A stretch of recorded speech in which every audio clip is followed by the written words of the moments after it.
រងការវាយប្រហារដោយមីស៊ីលនិងយន្តហោះចម្បាំងខ្លាំងពេកអ៊ុយក្រែនអំពាវនាវឲ្យបង្កើតតំបន់គ្មានការហោះហើរប្រធានាធិបតីអ៊ុយក្រែនលោក Volodymyr Zelensky បានអំពាវនាវឲ្យលោកខាងលិចពិចារណាដាក់តំបន់គ្មានការហោះហើរលើដែនអាកាសរបស់អ៊ុយក្រែនទាំងអស់សម្រាប់យន្តហោះឧទ្ធម្ភាគចក្រនិងមីស៊ីលជាដើមដើម្បីការពារកុំឲ្យរុស្ស៊ីចេះតែបើកការវាយប្រហារលើខ្លួនខ្លាំងពេកនៅក្នុងសន្ទរកថាមួយកាលពីថ្ងៃទី28ខែកុម្ភៈកន្លងទៅប្រធានាធិបតីអ៊ុយក្រែនលោក Volodymyr Zelensky បាននិយាយថាវាដល់ពេលហើយដែលត្រូវពិចារណាបិទដែនអាកាសរបស់អ៊ុយក្រែនទាំងស្រុងចំពោះយន្តហោះឧទ្ធម្ភាគចក្រនិងមីស៊ីលរបស់រុស្ស៊ីមេដឹកនាំអ៊ុយក្រែនមិនបានបញ្ជាក់ទេថាតើនរណាខ្លះអាចមានសិទ្ធិដាក់ពង្រាយគ្រឿងសព្វាវុធទាំងនោះបាននៅលើតំបន់គ្មានការហោះហើរនេះនោះទេទោះបីជាមានការអំពាវនាវនេះក៏ត្រូវបានគេនិយាយថាសម្ដៅទៅលើប្រទេសលោកខាងលិចក៏ដោយក៏ប្រធានាធិបតី Zelensky បាននិយាយថារុស្ស៊ីបានធ្វើការវាយប្រហារដោយកាំជ្រួចមីស៊ីលចំនួន56ដងនិងបានបាញ់ cross មីស៊ីលចំនួន113គ្រាប់ចូលទៅក្នុងប្រទេសអ៊ុយក្រែនក្នុងរយៈពេល5ថ្ងៃចុងក្រោយនេះខ្ញុំជឿជាក់ថារុស្ស៊ីបាននឹងកំពុងតែព្យាយាមដាក់សម្ពាធទៅលើអ៊ុយក្រែនតាមរយៈវិធីសាស្ត្របែបនេះដើម្បីកុំឲ្យខ្ជិះខ្ជាយពេលវេលាច្រើនក្នុងការឈានជើងទៅផ្ដួលរំលំរដ្ឋាភិបាលក្រុងគៀវយើងមិនអាចទទួលយកបាននោះទេនៅយុទ្ធសាស្ត្រសង្គ្រាមបែបនេះរបស់រុស្ស៊ីការចរចាដោយយុត្តិធម៌គឺអាចប្រព្រឹត្តទៅបានលុះត្រាតែភាគីម្ខាងទៀតមិនបើកការវាយប្រហារមកលើភាគីម្ខាងទៀតនេះបញ្យងតាមសម្ដីរបស់លោក Zelensky ប៉ុន្មានម៉ោងមុនប្រធានាធិបតី Zelensky បានអំពាវនាវឲ្យមានតំបន់គ្មានការហោះហើរសម្រាប់យន្តហោះនិងមីស៊ីលរុស្ស៊ីអ្នកនាំពាក្យមន្ទីរបញ្ញកាលលោក John Kirby បាននិយាយថាសហរដ្ឋអាមេរិកមិនទាន់បានពិចារណាលើជំរើសមួយនេះនោះទេអ្នកនាំពាក្យសេតវិមានអ្នកស្រី Jen Psaki បានប្រាប់ទៅនាយកព័ត៌មានថាការបង្កើតតំបន់គ្មានការហោះហើរនេះគឺមានន័យដូចជាការបញ្ជូនកងទ័ពទៅកាន់អ៊ុយក្រែនដើម្បីប្រយុទ្ធតតាំងជាមួយនឹងកងទ័ពរុស្ស៊ីអញ្ចឹងដែរលោកស្រីបានបន្ថែមទៀតថាការដាក់ពង្រាយកងទ័ពអាមេរិកទៅកាន់ប្រទេសអ៊ុយក្រែនដើម្បីពង្រឹងតំបន់គ្មានការហោះហើរនេះគឺវាអាចបណ្ដាលឲ្យមានហានិភ័យខ្លាំងណាស់នៃចំនួនដោយផ្ទាល់ជាមួយរុស្ស៊ីប្រសិនបើរឿងនេះអាចកើតមានឡើងពិតមែននោះសក្តានុពលនៃសង្គ្រាមដ៏ធំជាមួយរុស្ស៊ីច្បាស់ជាផ្ទុះឡើងជាមិនខានហើយនោះគឺជាអ្វីដែលយើងមិនចង់បានសោះឡើយហើយគំនិតនៃការគ្រប់គ្រងលើការអនុវត្តក្នុងតំបន់គ្មានការហោះហើរនៅក្នុងប្រទេសអ៊ុយក្រែននេះក៏មិនអាចទទួលបានការគ្រប់គ្រងពីសំណាក់សមាជិកសភាអាមេរិកនោះដែរសមាជិកសភារបស់បកប្រជាធិបតេយ្យអាមេរិកម្នាក់គឺលោក Chris Murphy បាននិយាយថាទង្វើបែបនេះគឺអាចបង្កមានសង្គ្រាមដ៏ធំរវាងរុស្ស៊ីនិងអាមេរិកសភានឹងមិនអាចអនុម័តលើវាបាននោះទេការផ្ដល់សម្ភារៈយោធានិងជំនួយមនុស្សធម៌ដល់អ៊ុយក្រែនការដាក់ទណ្ឌកម្មលើរុស្ស៊ីការបញ្ជូនកងទ័ពទៅកាន់ភាគខាងកើតនៃប្រទេសដែលជាសមាជិករបស់អង្គការ NATO គឺជាចលនាមួយដ៏ត្រឹមត្រូវបំផុតទោះបីជាយ៉ាងណាក៏ដោយសង្គ្រាមដោយផ្ទាល់រវាងមហាអំណាចនុយក្លេអ៊ែរទាំងពីរគឺមិនមែនជាការចង់បានរបស់យើងនោះឡើយនេះបើតាមសម្ដីរបស់លោក Chris Murphy ការអំពាវនាវរបស់លោកប្រធានាធិបតី Zelensky បានកើតមានឡើងនៅពេលដែលមន្ត្រីអ៊ុយក្រែនបាននិយាយថាទីតាំងរបស់ពួកគេគឺនៅតែបន្តការវាយប្រហារដោយកងកម្លាំងយោធារបស់រុស្ស៊ីដែលបានបាញ់ផ្លោងចេញមកពីគ្រប់ទិសទីទន្ទឹមនឹងនោះក្រសួងការពារជាតិរុស្ស៊ីបានអះអាងថាខ្លួនទទួលបានផលយ៉ាងខ្លាំងតាមរយៈការវាយប្រហារតាមផ្លូវអាកាសលើអ៊ុយក្រែនអ្នកនាំពាក្យក្រសួងការពារជាតិរុស្ស៊ីលោក Igor Konashenkov បាននិយាយកាលពីថ្ងៃទី28ខែកុម្ភៈកន្លងទៅថាកងទ័ពអាកាសរុស្ស៊ីកំពុងទទួលបានឧត្តមភាពតាមផ្លូវអាកាសលើទឹកដីនិងទាំងលើមូលដ្ឋានទ័ពរបស់អ៊ុយក្រែនរុស្ស៊ីត្រូវបានចាប់ប្រកាន់ពីបទបន្តការបាញ់កាំភ្លើងធំនិងបើកការវាយប្រហារតាមអាកាសយ៉ាងសន្ធប់លើប្រទេសអ៊ុយក្រែនខណៈដែលគណៈប្រតិភូភាគីទាំងពីរកំពុងតែចូលខ្លួនមកអង្គុយតុចរចាគ្នាមកដល់ថ្ងៃទី7នៃសង្គ្រាមអ៊ុយក្រែនកងទ័ពរុស្ស៊ីបានអះអាងថាគេបានវាយចូលគ្រប់គ្រងទីក្រុងឆ្នេរសមុទ្រនៅភាគខាងត្បូងអ៊ុយក្រែនចំណែកឯកងឆាត់យងរុស្ស៊ីបានវាយលុកចូលទៅដល់ទីក្រុងខាគៀវទីក្រុងធំទី2របស់អ៊ុយក្រែនតាមអាជ្ញាធរគ្រប់គ្រងថ្នាក់តំបន់អ៊ុយក្រែនមនុស្ស22នាក់ស្លាប់និងមនុស្សជាង100នាក់រងរបួសនៅក្នុងការវាយប្រហាររបស់រុស្ស៊ីទៅលើទីក្រុងខាគៀវនៅមួយថ្ងៃចុងក្រោយនេះលោកមិត្តព័ត៌មានដោយឈៀងបុប្ផានៅយប់ថ្ងៃអង្គារឈានចូលដល់ថ្ងៃពុធកងឆាត់យងរុស្ស៊ីបានទម្លាក់ខ្លួនចូលដល់ទីក្រុងខាគៀវបន្ទាប់ពីទីក្រុងធំទី2របស់អ៊ុយក្រែនក្បែរព្រំដែនរុស្ស៊ីមួយនេះបានរងការវាយប្រហារដ៏សន្ធឹកដោយគ្រាប់ផ្លោងរបស់កងទ័ពរុស្ស៊ីកាលពីថ្ងៃអង្គារ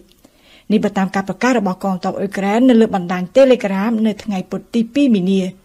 តាមកងទ័ពអ៊ុយក្រែនការព្រៀតគ្នាក៏បានចាប់ផ្ដើមមានបណ្ដានៅក្នុងទីក្រុងខាគៀវជាទីដែលមានប្រជាជនរស់នៅប្រមាណ1,400,000 នាក់ទីប្រឹក្សារដ្ឋមន្ត្រីមហាផ្ទៃអ៊ុយក្រែនវិញបាននិយាយថាស្ទើរគ្រប់កន្លែងទាំងអស់នៅក្នុងទីក្រុងខាគៀវគឺបានរងការបំផ្លាញដោយសារមីស៊ីលគ្រាប់ផ្លោងរបស់កងទ័ពរុស្ស៊ីដែលបានសម្លាប់ជីវិតមនុស្សជាង20នាក់ហើយនិងរបួសជាង100នាក់កាលពីថ្ងៃអង្គារនៅថ្ងៃអង្គារដែរមីស៊ីលរបស់រុស្ស៊ីគឺបានបាញ់បំផ្លាញអង់តែនទូរទស្សន៍ដ៏ធំជាងគេរបស់អ៊ុយក្រែននៅក្នុងទីក្រុងគៀវហើយនឹងបានសម្លាប់មនុស្ស5នាក់ នៅក្រៅការបាញ់បំផ្លាញអង់តែនទូរទស្សន៍ដែលសាងសង់ឡើងនៅក្នុងតំបន់គោរពវិញ្ញាណក្ខន្ធជនរងគ្រោះជីវិតនៅក្នុងសម័យសង្គ្រាមលោកលើកទី2ប្រធានាធិបតីអ៊ុយក្រែនលោក Zelensky បានថ្លែងចាត់ទុកការវាយប្រហារឈ្លានពានរបស់រុស្ស៊ីទៅលើអ៊ុយក្រែន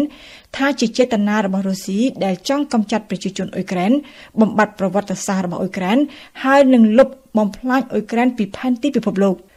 នៅក្រៅការវាយលុករបស់កងឆ័ត្រយងរុស្ស៊ីនៅទីក្រុងខាគៀវរដ្ឋធានីគៀវរបស់អ៊ុយក្រែនគឺអាចជាផ្ទាំងសៀបធំទី2របស់កងទ័ពរុស្ស៊ីរូបភាពការរំរបស់ក្រុមហ៊ុនអាមេរិកម៉ាក់សាបានបង្ហាញកាលពីថ្ងៃអង្គារនៅក្បួនរថពាដៃហើយនឹងរថយន្តដឹកកងទ័ពរុស្ស៊ីប្រវែង60គីឡូម៉ែត្រដែលកំពុងបែរសម្ដៅទៅកាន់ទីក្រុងគៀវតាមអ្នកទទួលខុសត្រូវម្នាក់នៅក្រសួងការពារជាតិអាមេរិកដែលដកស្រង់សម្ដីដោយទីភ្នាក់ងារព័ត៌មានបារាំង AFP ក្បួនកងទ័ពរុស្ស៊ីគឺមិនសូវលឿនទៅមុខដោយសារតែការប្រយុទ្ធតដៃពីសំណាក់កម្លាំងតស៊ូអ៊ុយក្រែនហើយនឹងដោយសារតែមានបញ្ហាខ្វះខាតស្បៀងនិងប្រេងឥន្ធនៈនៅពេលដែលកងទ័ពថ្មីជាងរុស្ស៊ីមិនសូវរុលទៅមុខសម្ដៅក្រុងគៀវក៏ប៉ុន្តែកងទ័ពរុស្ស៊ីគឺបានសម្រេចជោគជ័យច្រើននៅសមរភូមិភាគខាងត្បូងអ៊ុយក្រែននៅថ្ងៃពុធនេះក្រសួងការពារជាតិរុស្ស៊ីបានអះអាងថាគេវាយយកបាន Kherson ទីក្រុងឆ្នេរសមុទ្រក្បែរតំបន់គ្រីមេដែលរុស្ស៊ីបានកាត់យកពីអ៊ុយក្រែនកាលពីឆ្នាំ2014គិតសរុបនៅក្នុងរយៈពេល7ថ្ងៃដែលរុស្ស៊ីធ្វើសង្គ្រាមឈ្លានពានអ៊ុយក្រែនកងទ័ពរុស្ស៊ីតាមរយៈអ្នកនាំពាក្យក្រសួងការពារជាតិបានអះអាងថាគេបានបាញ់បំផ្លាញរចនាសម្ព័ន្ធយោធាអ៊ុយក្រែនជាង 1500 កន្លែងបំផ្លាញយន្តហោះ58គ្រឿងរថក្រោះរបស់កងទ័ពអ៊ុយក្រែនចំនួន472គ្រឿងប្រធានាធិបតីអ៊ុយក្រែនវិញក៏បានលើកឡើងដែរថាភាគីរុស្ស៊ីក៏ខាត់បងធ្ងន់ធ្ងរណាស់ដែរពីព្រោះថាកងទ័ពរុស្ស៊ីប្រមាណ 6000 នាក់ហើយបានស្លាប់នៅក្នុងសង្គ្រាមអ៊ុយក្រែនសន្ទរកថាប្រចាំឆ្នាំនៅមុខសភារបស់លោកប្រធានាធិបតីអាមេរិកโจ Biden នាយប់ថ្ងៃអង្គារម្សិលមិញនេះផ្ដោតសំខាន់ទៅលើសំណុំរឿងអ៊ុយក្រែននាឱកាសនោះលោក Biden បានហៅលោកពូទីនថាជាមេដឹកនាំផ្ដាច់ការដែលឯកាខ្លាំងបំផុតជាងពេលណាទាំងអស់អៀងសុកមិញរីកាជាកិច្ចចាប់ផ្ដើមសមាជិកសភាអាមេរិកទាំងអស់ដែលខ្លះមានកាន់ទង់ជាតិអ៊ុយក្រែនខ្លះជ្រើសរើសសម្លៀកបំពាក់ពណ៌ខៀវលឿងពណ៌ទង់ជាតិរបស់អ៊ុយក្រែនបាននាំគ្នាងើបឈរសម្ដែងការគាំទ្រវីរភាពរបស់ប្រជាពលរដ្ឋអ៊ុយក្រែនបន្ទាប់ពីបានធ្វើកិច្ចកិច្ចចំពោះភាពតស៊ូអង្អាចក្លាហានរបស់ប្រជាពលរដ្ឋអ៊ុយក្រែនដ៏គួរឲ្យកោតសរសើរមកលោកโจ Biden បានប្រកាសហៅលោក Vladimir Putin ថាជាមេដឹកនាំផ្ដាច់ការដែលឯកាបំផុតនៅចំពោះមុខសាមគ្គីភាពរបស់ក្រុមលោកខាងលិចលោកពូទីនស្មានថាអាចចូលវាយយកអ៊ុយក្រែនហើយពិភពលោកឈរធ្វើមិនដឹងតែឥឡូវលោកពូទីនដើរដល់ផ្លូវទាល់បុកជញ្ជាំងទល់នឹងប្រជាពលរដ្ឋអ៊ុយក្រែននេះគឺជាប្រសាសន៍របស់លោក Biden ដោយសរុបទៀតថាប្រវត្តិសាស្ត្រពិភពលោកនឹងចារសង្គ្រាមរបស់លោកពូទីនលើអ៊ុយក្រែនថារុស្ស៊ីខ្សោយហើយផ្នែកម្ខាងទៀតនៃពិភពលោកជាអ្នកខ្លាំងជាងនេះទៅទៀតលោកប្រធានាធិបតីអាមេរិកបានគម្រាមរឹបអូសទូកគេហដ្ឋានប្រណិតនឹងយន្តហោះឯកជនរបស់ក្រុមកំពូលមហាសេដ្ឋីរុស្ស៊ីព្រោះយល់ថាជាទ្រព្យមិនសុចរិតជាចុងក្រោយលោកโจ Biden បានបញ្ជាក់ថាអាមេរិកនឹងធ្វើដោយសហភាពអឺរ៉ុបនិងកាណាដាបិទព្រំដែនអាកាសមិនឲ្យយន្តហោះរុស្ស៊ីឆ្លងកាត់ទេដោយហេតុថាសង្គ្រាមអ៊ុយក្រែនបានបង្កឲ្យមានអស្ថិរភាពទីផ្សារថាមពលលោក Biden ក៏បានប្រកាសថែមទៀតថាអាមេរិកនឹងបញ្ចេញប្រេង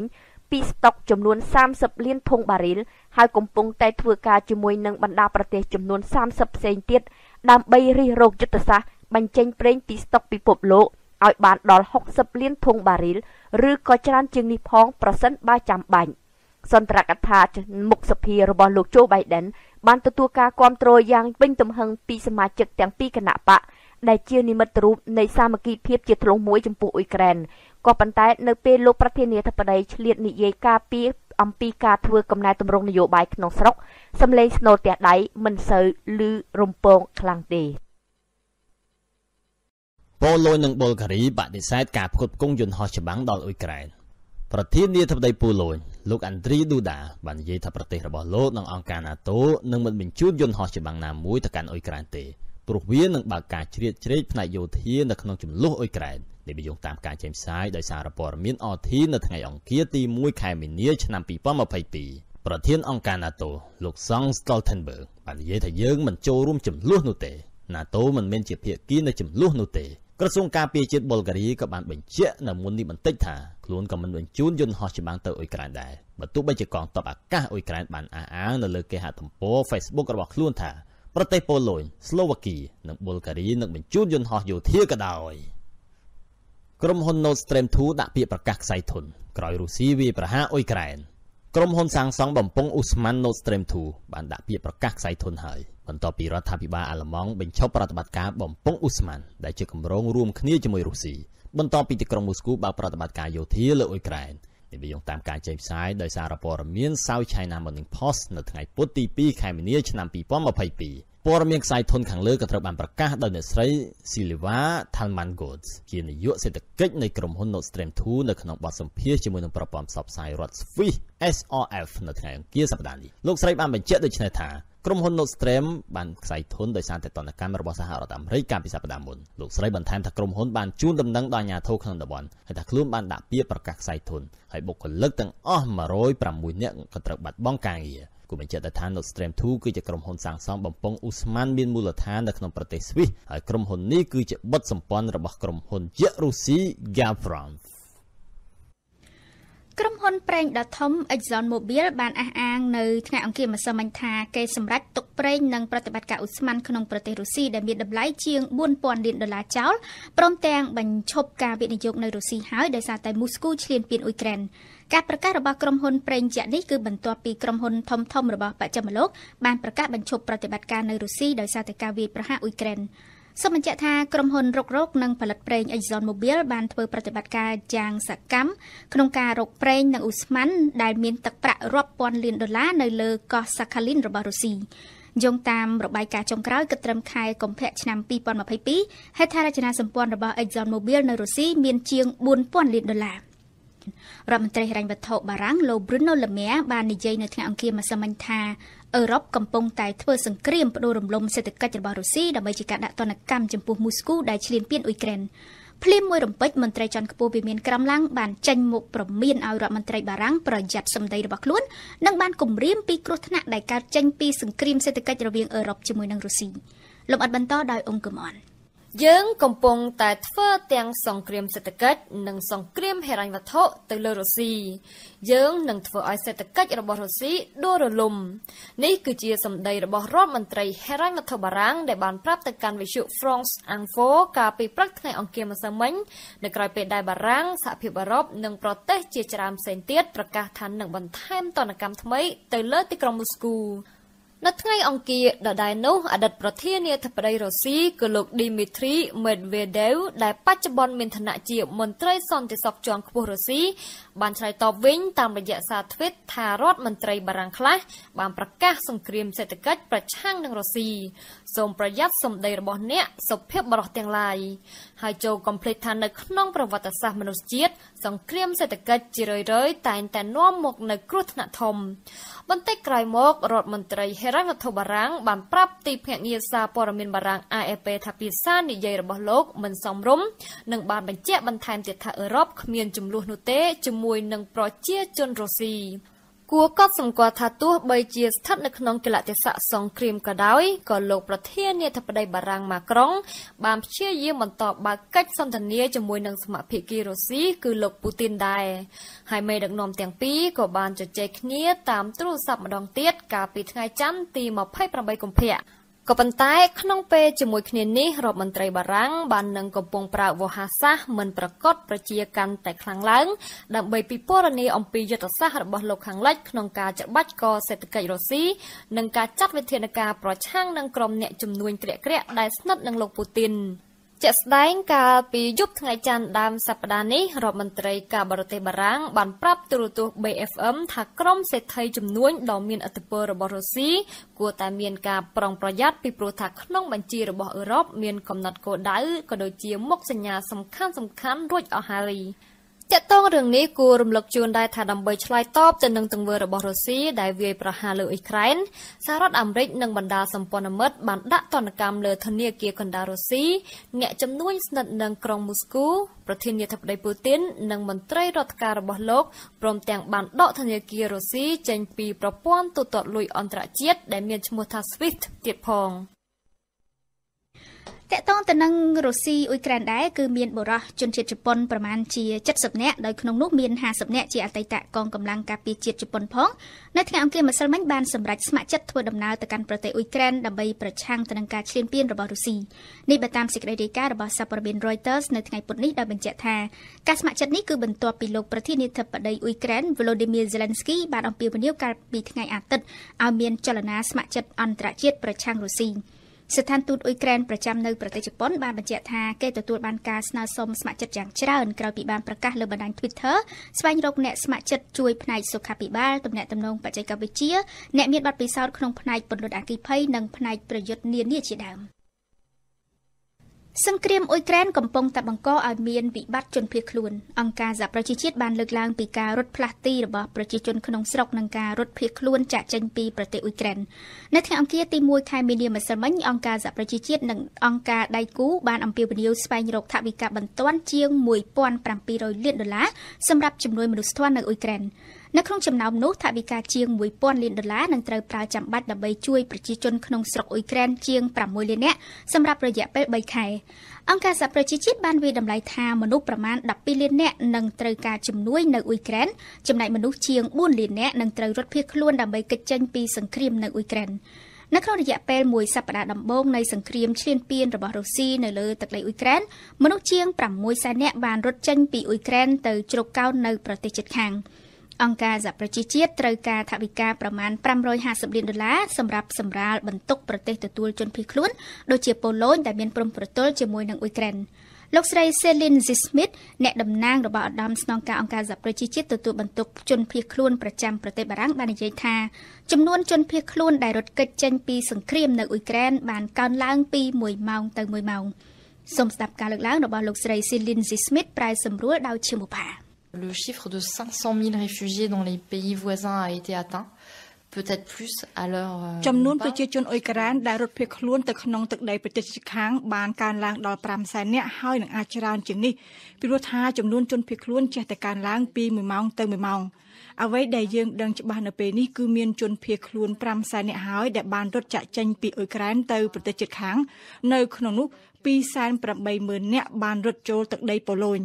ក្រៅពីនោះគឺបានរត់ភៀសខ្លួនទៅប្រទេសម៉ុលដាវី ហុងគ្រី រ៉ូម៉ានីហើយនិងស្លូវ៉ាគីជាដើមនៅក្រៅធ្វើដំណើរអស់3ទៅ4ថ្ងៃជនភៀសខ្លួនពីអ៊ុយក្រែនបាននិយាយថានៅតាមផ្លូវពួកគេគេងតិចមែនទែនគ្មានអាហារគ្រប់គ្រាន់ហើយនិងខ្វះថ្នាំសង្កូវដូច្នេះពួកគេជាទូទៅហត់នឿយលហិតលហៃខ្លាំងពួកគេត្រូវការទទួលជាបន្ទាន់ហើយនឹងត្រូវការជំនួយភ្លាមជាពិសេសខោអាវរងាពីព្រោះថានៅរដូវធ្លាក់ទឹកកកអញ្ចឹងវារងាខ្លាំងណាស់ជាពិសេសនៅពេលយប់ក្រៅតែពីនោះយើងឃើញពួកគេគឺនៅតែតក់ស្លុតរន្ធត់ចិត្តនៅឡើយនឹងអ្វីដែលបានកើតឡើង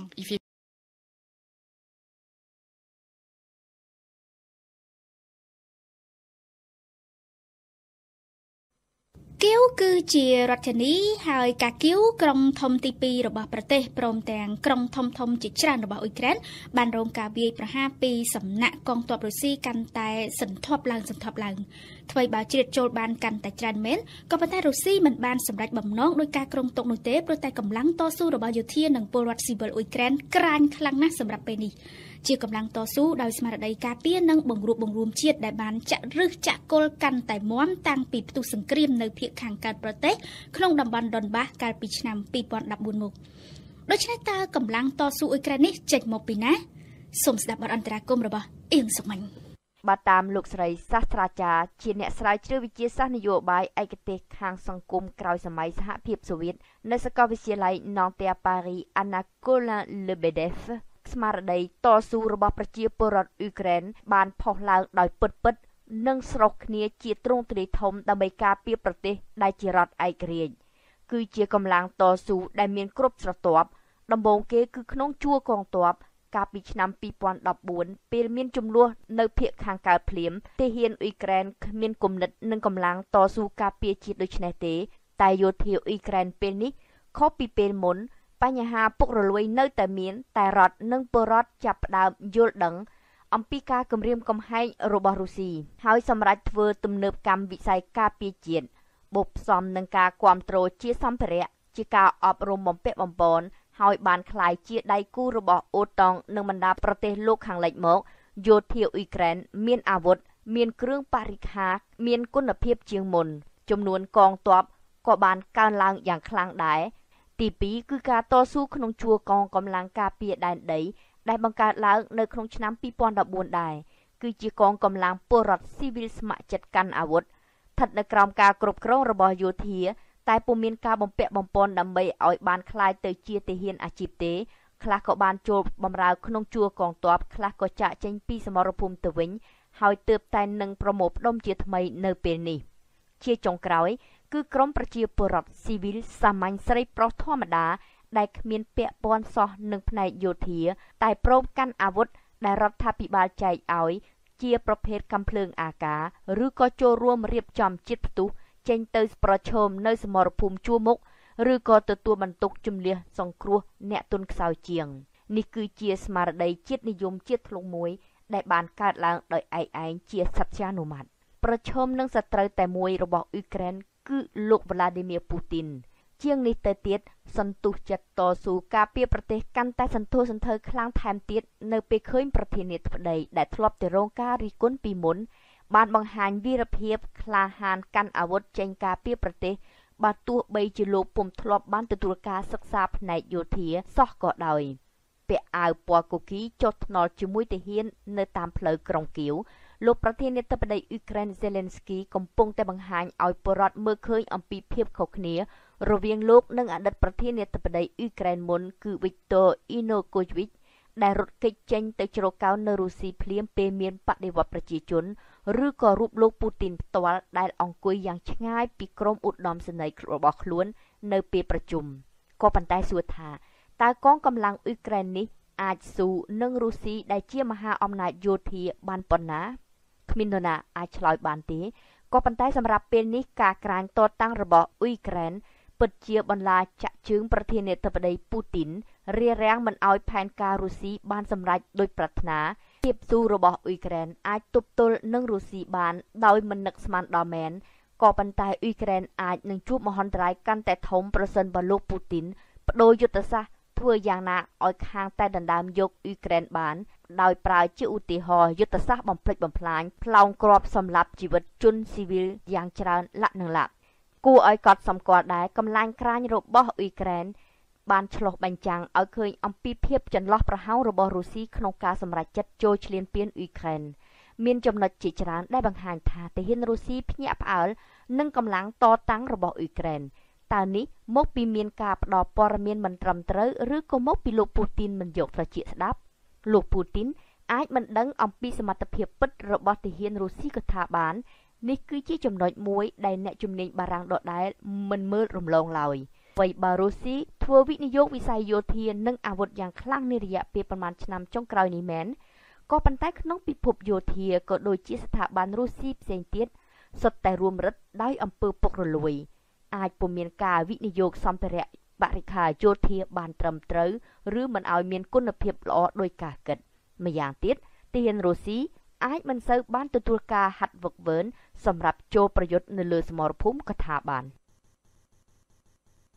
ស្ថិតនៅក្នុងបរិបទសង្គ្រាមឈ្លានពានអ៊ុយក្រែនពីសំណាក់រុស្ស៊ីលោកម៉ាក្រុងប្រធានាធិបតីបារាំងបានថ្លែងសារទៅកាន់ប្រជាជនបារាំងទាំងមូលដោយបានសម្ដែងនូវការសាមគ្គីនិងការសរសើរដល់ភាពក្លាហាននិងវីរភាពរបស់ប្រជាជនអ៊ុយក្រែនលោកម៉ាក្រុងបានថ្កោលទោសការសម្រេចធ្វើសង្គ្រាមពីសំណាក់លោកប្រធានាធិបតីរុស្ស៊ីពូទីនថាដោយផ្អែកទៅលើពាក្យកុហកបោកប្រាស់ទន្ទឹមគ្នានេះលោកម៉ាក្រុងក៏បានអះអាងថាលោកនៅតែបន្តតាក់ទងនិយាយជាមួយលោកពូទីនដើម្បីរកច្រកចេញដោយសន្តិវិធីតទៅនេះសូមស្ដាប់សម្រងប្រសាសន៍របស់លោកម៉ាក្រុងប្រែសម្រួលដោយម៉មពិសេង Je salue ce soir le courage du peuple ukrainien qui résiste sous le feu des armes ខ្ញុំសូមសម្ដែងនូវការកោតសរសើរចំពោះសេចក្តីក្លាហានរបស់ប្រជាពលរដ្ឋអ៊ុយក្រែនដែលហ៊ានក្រោកឈរតតាំងដោយមិនខ្លាចគ្រាប់កាំភ្លើងខ្ញុំសូមបញ្ជាក់ប្រាប់ទៅលោកប្រធានាធិបតី Volodymyr Zelensky នៅការសាមគ្គីគាំទ្រជាភេរភាពរបស់ប្រទេសបារាំងចំពោះប្រជាជាតិអ៊ុយក្រែនក្នុងពេលនេះលោកគឺជាប្រមុខរដ្ឋដឹកនាំប្រជាជនដែលពោពេញដោយសេចក្តីក្លាហានជាតំណាងនៃសេចក្តីថ្លៃថ្នូរនិងវីរភាពមិនថាបារាំងមិនថាអ៊ុយក្រែនអឺរ៉ុបឬអង្គការសម្ព័ន្ធមិត្តអាត្លង់តិកគឺគ្មាននរណាចង់ធ្វើសង្គ្រាមនេះទេផ្ទុយទៅវិញពួកយើងបានព្យាយាមគ្រប់មធ្យោបាយដើម្បី បញ្ជាវាតែគឺលោកប្រធានាធិបតីពូទីនតែម្នាក់ឯងគត់ដែលបានជ្រើសរើសយកផ្លូវធ្វើសង្គ្រាមដោយបានបោះបង់ចោលការសន្យារបស់ខ្លួនទាំងអម្បាលម៉ានជាមួយសហគមន៍អន្តរជាតិសង្គ្រាមនេះគឺវាមិនមែនជាចំនួនរវាងរុស្ស៊ីជាមួយនឹងអូតង់និងក្រុមប្រទេសលោកខាងលិចដោយដែលអ្នកខ្លះបានអះអាងនោះទេអូតង់មិនបានដាក់ពង្រាយទ័ពនៅអ៊ុយក្រែនដោយដែលគេបានលើកឡើងនោះឡើយវាគឺជារឿងកុហកទាំងស្រុងគ្មាននរណាគំរាមកំហែងរុស្ស៊ីទេតែគឺរុស្ស៊ីខ្លួនឯងដែលជាអ្នកវាយប្រហារគេវាកាន់តែជារឿងកុហកទៅទៀតដែលគេអះអាងថាធ្វើសង្គ្រាមនេះគឺដើម្បីប្រយុទ្ធប្រឆាំងនឹងចរន្តគំនិតបែបណាស៊ីនេះគឺជាពាក្យកុហកសុទ្ធសាធមិនត្រឹមតែកុហកបោកប្រាស់ទេតែវាជាការប្រមាថមើលងាយមកលើប្រវត្តិសាស្ត្ររបស់អ៊ុយក្រែននិងប្រវត្តិរបស់រុស្ស៊ីផងដែរដែលមនុស្សកាលជំនាន់មុនបានរួមគ្នាកាន់អាវុធប្រយុទ្ធយកឈ្នះរបបផ្ដាច់ការរបស់ពួកណាស៊ីដោយឃើញការរំលោភបំពានយ៉ាងស្រស់ស្រស់មកលើអធិបតេយ្យភាពនិងបូរណភាពដែនដីនៃប្រទេសអឺរ៉ុបជិតខាងបែបនេះបារាំងនិងសហភាពអឺរ៉ុបបានរួមគ្នាឆ្លើយតបភ្លាមៗជាឯកច្ឆន្ទប្រកបដោយភាពម៉ឺងម៉ាត់យើងបានសម្រេចដាក់ទណ្ឌកម្មទៅលើប្រទេសរុស្ស៊ីនិងថ្នាក់ដឹកនាំរបស់រុស្ស៊ីតែទោះជាយ៉ាងនេះក្តីយើងមិនមែនកំពុងតែធ្វើសង្គ្រាមជាមួយប្រទេសរុស្ស៊ីនោះឡើយយើងស្គាល់និងដឹងច្បាស់ណាស់នៅចំណងប្រវត្តិសាស្ត្រដែលពួកយើងមានជាមួយប្រជាជនរុស្ស៊ីដែលជាជាតិសាសន៍មួយដ៏ក្លាហានអង់អាចនិងបានលះបង់ធ្វើពលិកម្មច្រើនណាស់ដើម្បីស្រោចស្រង់សង្គ្រោះអឺរ៉ុបពីទុក្ខវេទនាកាលពីជំនាន់សង្គ្រាមលោកនៅថ្ងៃនេះយើងស្ថិតនៅជាមួយប្រជាជនរុស្ស៊ីទាំងអស់ដែលមានសេចក្តីក្លាហានគាំទ្រសន្តិភាពហើយហ៊ានបដិសេធមិនឲ្យគេយកឈ្មោះខ្លួនទៅប្រើដើម្បីធ្វើសង្គ្រាមដ៏ថោកទាបនេះខ្ញុំបានតាក់ទងជាប្រចាំជាមួយលោកប្រធានាធិបតី Zelensky ពិតមែនតែទន្ទឹមនឹងនេះខ្ញុំក៏នៅតែបន្តនិយាយតាក់ទងជាមួយលោកប្រធានាធិបតី Putin ដែរខ្ញុំនឹងប្រឹងប្រែងឲ្យអស់ពីសមត្ថភាពរបស់ខ្ញុំដើម្បីធ្វើយ៉ាងណានិយាយជាមួយគាត់ឲ្យយល់ព្រមទម្លាក់អាវុធបោះបង់ចោលការធ្វើសង្គ្រាមនិងជាពិសេសនោះគឺដើម្បីបង្ការកុំឲ្យសង្គ្រាមប្រដាប់អាវុធនេះរីករាលដាលទៅកាន់តែធំ à le convaincre de renoncer aux armes pour aider autant que la France le peut dans le cadre des pourparlers en cours, et pour prévenir la contagion et l'élargissement du conflit autant que nous le pouvons. ជាមួយគ្នានេះដែរលោកម៉ាក្រុងក៏បានប្រកាសអំពីជំនួបកម្ពុជាពិសេសមួយនៅសប្តាហ៍ក្រោយជាមួយនឹងថ្នាក់ដឹកនាំអឺរ៉ុបទាំងអស់ដើម្បីទាញបទពិសោធន៍ពីវិបត្តិនៅអ៊ុយក្រែននេះលោកម៉ាក្រុងមានបំណងជំរុញឲ្យអឺរ៉ុបប្រឹងប្រែងគូសវាសផែនការយុទ្ធសាស្ត្រទៅថ្ងៃមុខដើម្បីការពារពង្រឹងឯករាជ្យភាពនិងអធិបតេយ្យភាពរបស់អឺរ៉ុបឲ្យបានទាំងផ្នែកសង្គមសេដ្ឋកិច្ចនិងវិស័យការពារជាតិសូមបញ្ជាក់ថាមកដល់ថ្ងៃទី7នៃសង្គ្រាមអ៊ុយក្រែនកងទ័ពរុស្ស៊ីបានអះអាងថាគេបានវាយចូលគ្រប់គ្រងទីក្រុងឆ្នេរសមុទ្រនៅភាគខាងត្បូងអ៊ុយក្រែនក៏ប៉ុន្តែចំណែកឯខាងកងទ័ពឆាត់យងរុស្ស៊ីក៏បានវាយលុកចូលទៅដល់ទីក្រុងគៀវទីក្រុងធំទី2របស់អ៊ុយក្រែនតាមអាជ្ញាធរគ្រប់គ្រងថ្នាក់តំបន់អ៊ុយក្រែនមានមនុស្ស22នាក់បានស្លាប់និងមនុស្សជាង100នាក់បានរងរបួសនៅក្នុងការវាយប្រហាររបស់រុស្ស៊ីទៅលើទីក្រុងខាគៀវនៅមួយថ្ងៃចុងក្រោយនេះពូទីនរៀបចំផែនការសម្ងាត់រាប់ឆ្នាំប៉ុន្តែឥឡូវរលាយត្រឹមតែមួយសប្តាហ៍ក្រោមដៃរបស់លោក Volodymyr Zelensky គណៈការប្រយុទ្ធគ្នាបានឈានដល់ថ្ងៃទី8ហើយទាហានរបស់រុស្ស៊ីជិត 10000 នាក់បានបាត់បង់ជីវិតក្រោមគ្រាប់កាំភ្លើងដ៏អង់អាចរបស់ទាហានអ៊ុយក្រែននេះគឺជាសម្ដីអួតអាងចេញពីមាត់ផ្ទាល់របស់លោកប្រធានាធិបតីអ៊ុយក្រែនខណៈដែលអាមេរិកបានបញ្ជូនមីស៊ីលប្រឆាំងយន្តហោះចម្បាំងទៅឲ្យប្រទេសអ៊ុយក្រែនតែម្ដងដោយទំនងជាធ្វើឲ្យលោក Vladimir Putin ក្រពុលមុខកាន់តែខ្លាំងទៅហើយ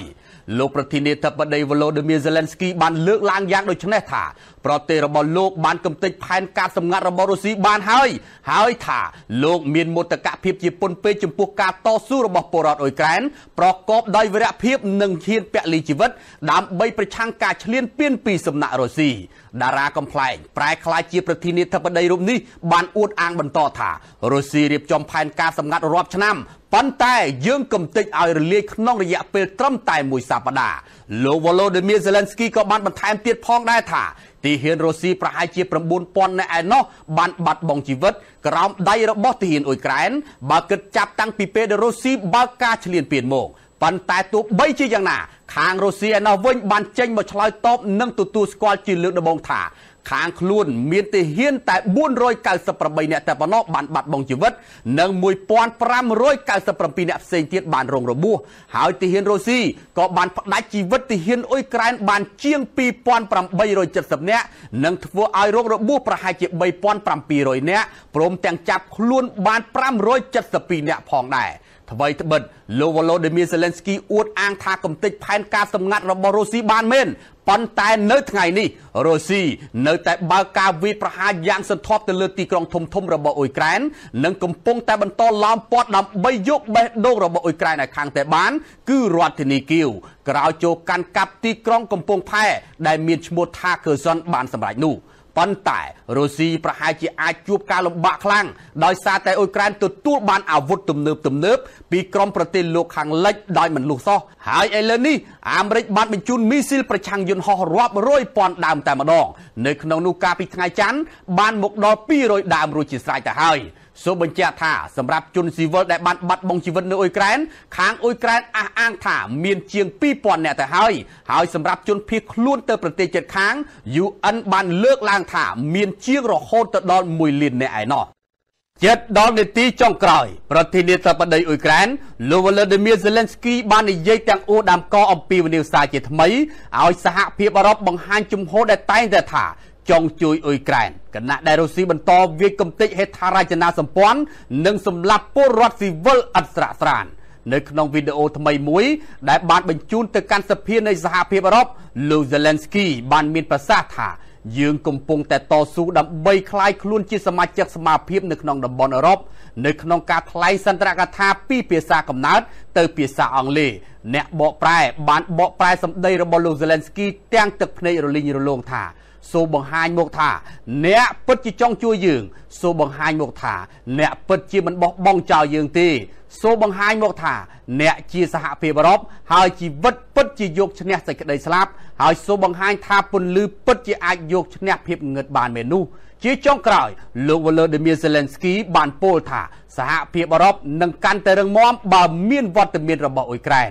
ដោយឡែកទន្ទឹមនឹងការអង្វរសុំរកជំនួយដើម្បីទប់ទល់ជាមួយនឹងរុស្ស៊ីនេះងាកមករត់ពាសដែករបស់រុស្ស៊ីនៅតែមិនបង្អង់ល្បឿននៅឡើយហើយបន្តរលចូលនៅក្នុងទីក្រុងគៀវដែលគ្មានបន្ធូរដៃសូម្បីតែបន្តិចសូមរំលឹកថាមកទល់នឹងពេលនេះបើទោះបីជាសហរដ្ឋអាមេរិកនិងសហភាពអឺរ៉ុបអះអាងថាខ្លួននឹងជួយអ៊ុយក្រែននិងបានបញ្ជូនសព្វាវុធទំនើបដល់អ៊ុយក្រែនដើម្បីទប់ទល់នឹងការឈ្លានពានរបស់រុស្ស៊ីក៏ពិតមែនប៉ុន្តែគ្មានប្រទេសណាមួយបានបញ្ជូនកងទ័ពខ្លួនចូលជួយអ៊ុយក្រែននៅឡើយនោះទេប្រទេសចិនបានដឹងអំពីផែនការរបស់រុស្ស៊ីហើយបានស្នើការពីដើមខែកុម្ភៈឲ្យរុស្ស៊ីពន្យាពេលកំអាតបើកការវាយប្រហារលើអ៊ុយក្រែនរងចាំការប្រកួតកីឡាអូឡ িম্প ពិករដូវរងានៅក្នុងទីក្រុងប៉េកាំងចប់សិននេះបើយោងតាមការចុះផ្សាយដោយកាសែត New York Times ដែលបានដកស្រង់សម្ដីរបស់មន្ត្រីអាមេរិកនិងមន្ត្រីសហភាពអឺរ៉ុបកាសែត New York Times បានរាយការណ៍បន្តថាបើយោងតាមរបាយការណ៍សម្ងាត់របស់លោកខាងលិចបានបង្ហាញថាក្រុមមន្ត្រីជាន់ខ្ពស់របស់ចិនបានឲ្យដឹងខ្លះៗអំពីផែនការរបស់រុស្ស៊ីមុនពេលដែលលោក Vladimir Putin ចេញបញ្ជាឲ្យបើកប្រតិបត្តិការយោធាវាយលុកអ៊ុយក្រែនកាលពីសប្តាហ៍មុនប្រភពដែលស្និទ្ធទៅនឹងបញ្ហានេះបានបញ្ជាក់ប្រាប់ភ្នាក់ងារសារព័ត៌មាន Reuters ថាចិនពិតជាបានស្នើឲ្យភាគីខាងរុស្ស៊ីពន្យាពេលពិតមែនប៉ុន្តែប្រភពនេះមិនបានផ្ដល់ព័ត៌មានលម្អិតលើសពីនេះទេទៀតឡើយឃើញមានរបាយការណ៍បែបនេះលោក Louis Penyu អ្នកនាំពាក្យស្ថានទូតចិនប្រចាំទីក្រុង Washington បានចេញមកឆ្លើយតបថាការអះអាងដែលមានលើកឡើងនៅក្នុងរបាយការណ៍ពាក់ព័ន្ធខាងលើគឺជាការស្មានដោយគ្មានមូលដ្ឋានតលតែសោះហើយមានបំណងចង់ទម្លាក់កំហុសនិងមួបង្កាច់ចិនឲ្យខូចឈ្មោះទោះបីជាយ៉ាងណាខាងក្រសួងការបរទេសអាមេរិកនិងភ្នាក់ងារ CIA និងក្រុមប្រឹក្សាសន្តិសុខជាតិនៅសេតាវិមានមិនបានឆ្លើយតបអ្វីអំពីសំណើការសុំបំភ្លឺរបាយការណ៍នេះឡើយគណៈរុស្ស៊ីរងការដាក់ទណ្ឌកម្មសេដ្ឋកិច្ចស្ទើរតែគ្រប់ទិសទីហើយខ្លាចមានការរឹបអូសទ្រព្យសម្បត្តិបន្តទៅទៀតនោះកម្ពុជាសិទ្ធិរបស់រុស្ស៊ីបានផ្អើលនាំគ្នាចល័តនិវាសដ៏ប្រណិតរបស់ពួកគេទៅកាន់ប្រទេសដែនកោះម៉ាឌីវជាហូហែដោយសារតែប្រទេសនេះគ្មានសន្ធិសញ្ញាបត្យាប័នជាមួយអាមេរិកកាំងនោះឡើយ យោងតាមទិន្នន័យតាមដាននាវាចរបានបង្ហាញថាមាននាវាប្រណិតខ្នាតធំរបស់កម្ពុជាស្ថិតរុស្ស៊ីមិនក្រោម5គ្រឿងនោះទេ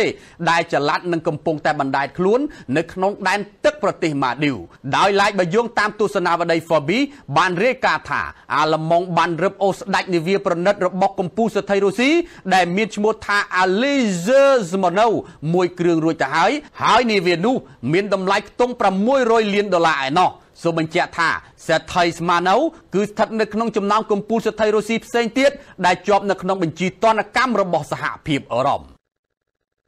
មហាសន្និបាតអង្គការសហប្រជាជាតិកាលពីម្សិលមិញបានបោះឆ្នោតដោយទទួលបានសម្លេងគាំទ្រយ៉ាងលើសលប់ជាប្រវត្តិសាស្ត្រតែម្ដងដើម្បីសម្ពងរុស្ស៊ីជុំវិញរឿងឈ្លានពានប្រទេសអ៊ុយក្រែនហើយបានទាមទារឲ្យរុស្ស៊ីឈប់បើកការវាយប្រហាររួចដកទ័ពចេញជាបន្ទាន់នៅក្នុងចំណាត់ការដែលមានបំណងប្រើវិធីសាស្ត្រការទូតដើម្បីផ្ដាច់រុស្ស៊ីនៅឯកាបំផុតសេចក្តីសម្រេចខាងលើទទួលបានការគាំទ្រចំនួន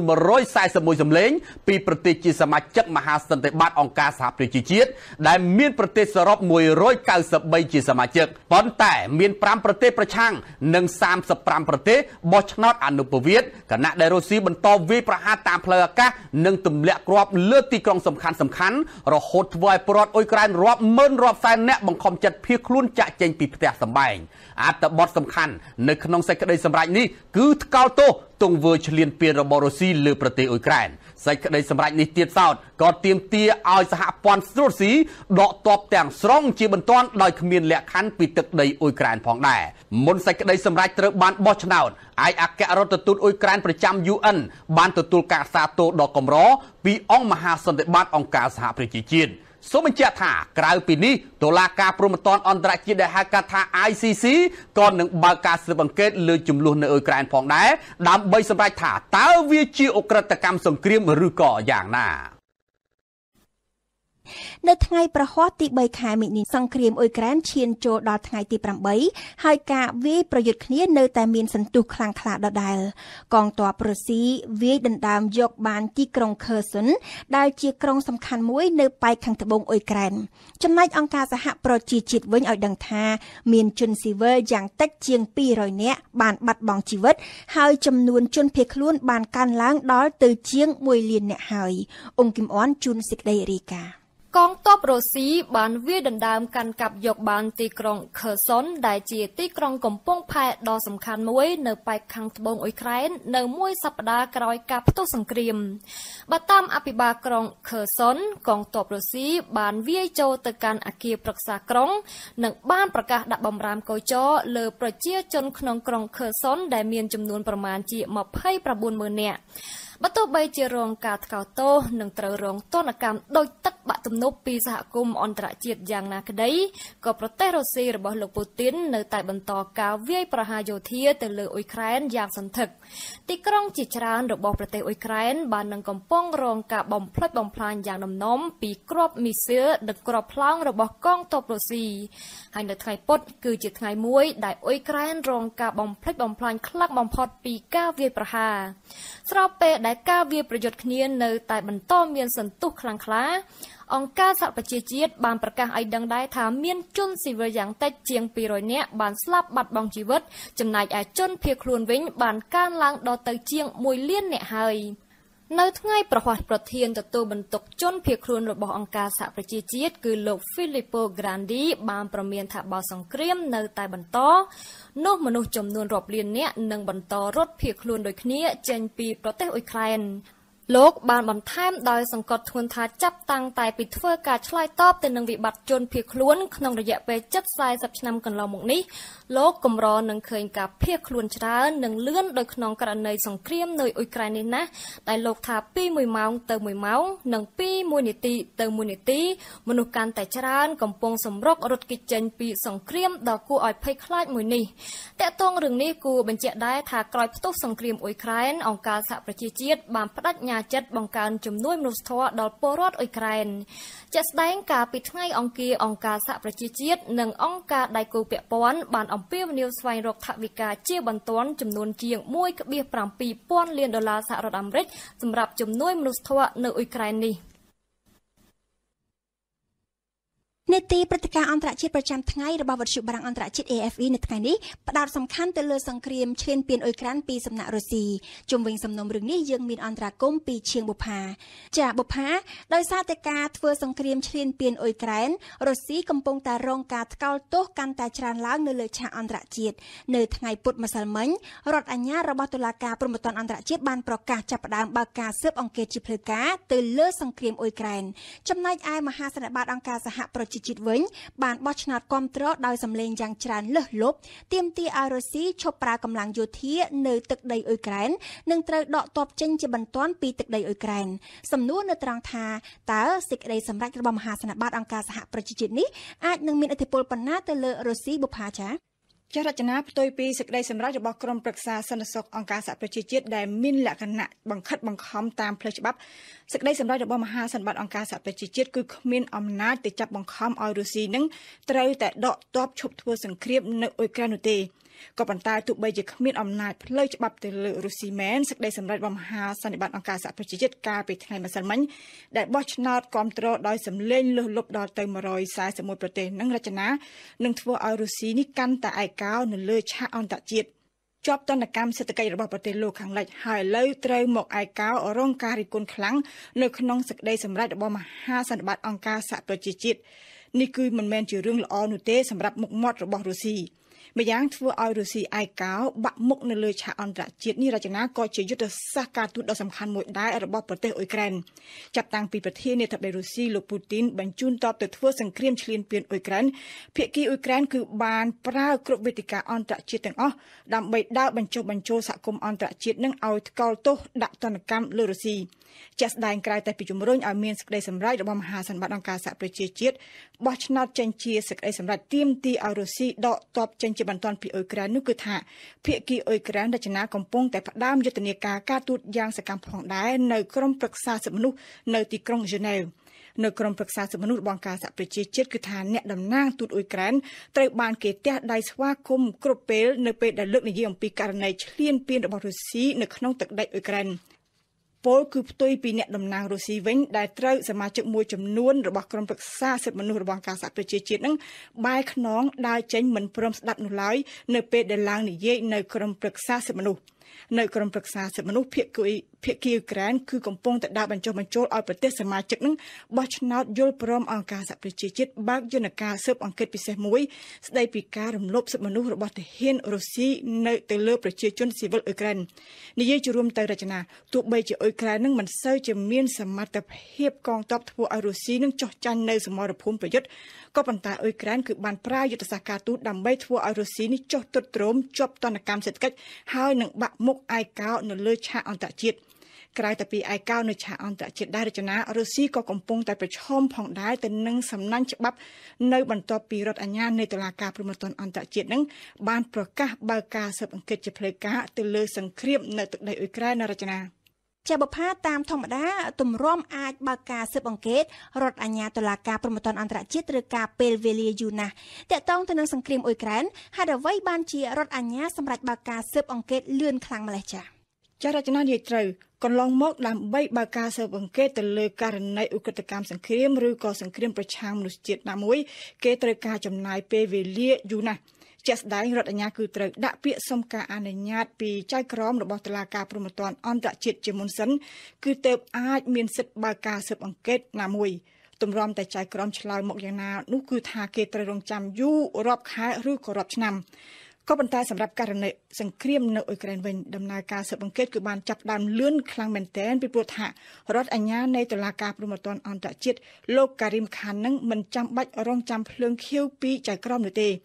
េមិនចាំបាច់សុំការអនុញ្ញាតពីចៅក្រមក៏ដោយសារតែមានប្រទេសសមាជិករបស់តុលាការព្រហ្មទណ្ឌអន្តរជាតិនឹងយត្តរចនាយ៉ាងហោចណាស់39ប្រទេសដែលនៅក្នុងមានផងដែរនូវែលសេឡង់នឹងបានដាក់ពាក្យស្នើសុំឲ្យបើកការស៊ើបអង្កេតជាបន្ទាន់ស្ដីពីសង្គ្រាមនៅអ៊ុយក្រែនការស្នើសុំពីប្រទេសសមាជិកនេះគឺជាលក្ខខណ្ឌតម្រូវមួយឲ្យបើកការស៊ើបអង្កេតដោយមិនចាំបាច់មានការសុំការអនុញ្ញាតពីចៅក្រមការងារបន្ទាប់របស់ការិយាល័យរដ្ឋអាជ្ញាតុលាការព្រហ្មទណ្ឌអន្តរជាតិរចនាគឺត្រូវស៊ើបអង្កេតទៅលើសង្គ្រាមដែលប្រព្រឹត្តឡើងនៅក្នុងទឹកដីអ៊ុយក្រែនចាប់តាំងពីឆ្នាំ2013មក ពលគឺនៅមុនពេលដែលរុស្ស៊ីនឹងកាត់យកទឹកដីគ្រីមេរបស់អ៊ុយក្រែនបើតាមរដ្ឋអាជ្ញាតុលាការព្រហ្មទណ្ឌអន្តរជាតិការស៊ើបអង្កេតរបស់លោកគឺនឹងផ្ដោតទៅលើបទសង្ស័យឧក្រិដ្ឋកម្មសង្គ្រាមអំពើប្រល័យពូជសាសន៍ហើយនៅឧក្រិដ្ឋកម្មប្រឆាំងមនុស្សជាតិនៅក្រៅពេលដែលមានសេចក្តីរាយការណ៍របស់អង្គការសហប្រជាជាតិហើយនិងអង្គការសិទ្ធិមនុស្សនានាបានលើកឡើងពីការបាត់បង់ជីវិតប្រជាជនស៊ីវិលនៅអ៊ុយក្រែននៅក្នុងការវាយប្រហាររបស់កងទ័ពរុស្ស៊ីនៅមួយសប្តាហ៍មកនេះរចនាចាបុផាអ៊ុយក្រែនមិនមែនជាហត្ថលេខីរបស់លក្ខន្តិករ៉ូមដែលបង្កើតតុលាការព្រហ្មទណ្ឌអន្តរជាតិនៅឆ្នាំ2002ចំណែករុស្ស៊ីក៏បានដកខ្លួនចេញពីតុលាការព្រហ្មទណ្ឌអន្តរជាតិនៅឆ្នាំ2016អញ្ចឹងតើការស៊ើបអង្កេតរបស់រដ្ឋអាជ្ញាតុលាការព្រហ្មទណ្ឌអន្តរជាតិនឹងមានប្រសិទ្ធភាពទៅចាប់ថ្កោលទោសបុគ្គលរុស្ស៊ីដែលអាចរងការចាប់ប្រកាន់ពីបទប្រព្រឹត្តឧក្រិដ្ឋកម្មសង្គ្រាមនៅអ៊ុយក្រែនបានយ៉ាងម៉េចទេចា៎ចរចនាអ៊ុយក្រែនមិនមែនជាសមាជិកមិនបានចុះហត្ថលេខាទៅលើលក្ខន្តិកៈក្រុងរ៉ូមស្តីពីការបង្កើតតុលាការព្រហ្មទណ្ឌអន្តរជាតិមែនក៏ប៉ុន្តែអ៊ុយក្រែនបានទទួលស្គាល់ដែនសមត្ថកិច្ចរបស់តុលាការព្រហ្មទណ្ឌអន្តរជាតិនៅឆ្នាំ2014គឺដើម្បីបើកផ្លូវឲ្យតុលាការព្រហ្មទណ្ឌអន្តរជាតិនឹងបើកការស៊ើបអង្កេតទៅលើឧក្រិដ្ឋកម្មប្រឆាំងមនុស្សជាតិដែលអាចកើតមាននៅក្នុងអំឡុងការបង្ក្រាបទៅលើបាតកោនៅទីក្រុងគៀវនៅឆ្នាំ2013ចំណែកឯរុស្ស៊ីនោះវិញគឺបានដកខ្លួនចេញពីសមាជិករបស់តុលាការព្រហ្មទណ្ឌអន្តរជាតិនៅឆ្នាំ2016បន្ទាប់ពីបានចោទប្រកាន់តុលាការមួយនេះថាលំអៀងនៅពេលដែលតុលាការបើកការស៊ើបអង្កេតទៅលើឧក្រិដ្ឋកម្មសង្គ្រាមប្រព្រឹត្តឡើងនៅទឹកដីសេរីក៏ប៉ុន្តែទោះបីជារុស្ស៊ីដកខ្លួនចេញពីតុលាការព្រហ្មទណ្ឌអន្តរជាតិពលគឺរុស្ស៊ីនឹងមិនយល់ព្រមបញ្ជូនបុគ្គលដែលអាចជាប់ពាក់ព័ន្ធនឹងរងការចោទប្រកាន់នៅក្នុងរឿងប្រព្រឹត្តឧក្រិដ្ឋកម្មសង្គ្រាមនៅអ៊ុយក្រែនមែនក៏ប៉ុន្តែតុលាការព្រហ្មទណ្ឌអន្តរជាតិរចនាគឺនៅតែអាចមានលទ្ធភាពបើកការជំនុំជម្រះជនជាតិរុស្ស៊ីដែលប្រព្រឹត្តឧក្រិដ្ឋកម្មសង្គ្រាមនៅទឹកដីអ៊ុយក្រែនក៏ប៉ុន្តែលទ្ធភាពយ៉ាងណានោះរចនាគឺតូចស្ដួចស្ដាងមែនទែនពីព្រោះថាដោយសារតែតុលាការព្រហ្មទណ្ឌអន្តរជាតិគ្មានប៉ូលីសទៅចាប់ខ្លួនឧក្រិដ្ឋជនទាំងនោះនៅដល់ទឹកដីសេរីគេទៅរងចាំឲ្យជនជាតិរុស្ស៊ីដែលរងការចាប់ប្រកាន់របស់តុលាការនឹងធ្វើដំណើរទៅដល់ទឹកដីរបស់ប្រទេសណាមួយប្រទេសដែលជាសមាជិករបស់តុលាការព្រហ្មទណ្ឌអន្តរជាតិសិនគឺទើបអាចគេមានសង្ឃឹមចាប់ខ្លួនឧក្រិដ្ឋជនទាំងនោះទៅកាត់ទោសនៅតុលាការព្រហ្មទណ្ឌអន្តរជាតិរចនាចាអរគុណបុប្ផាសម្រាប់បទអន្តរាគមន៍នារីត្រីនេះប្រធានាធិបតីរុស្ស៊ីផ្លាឌីមៀពូទីនសន្យា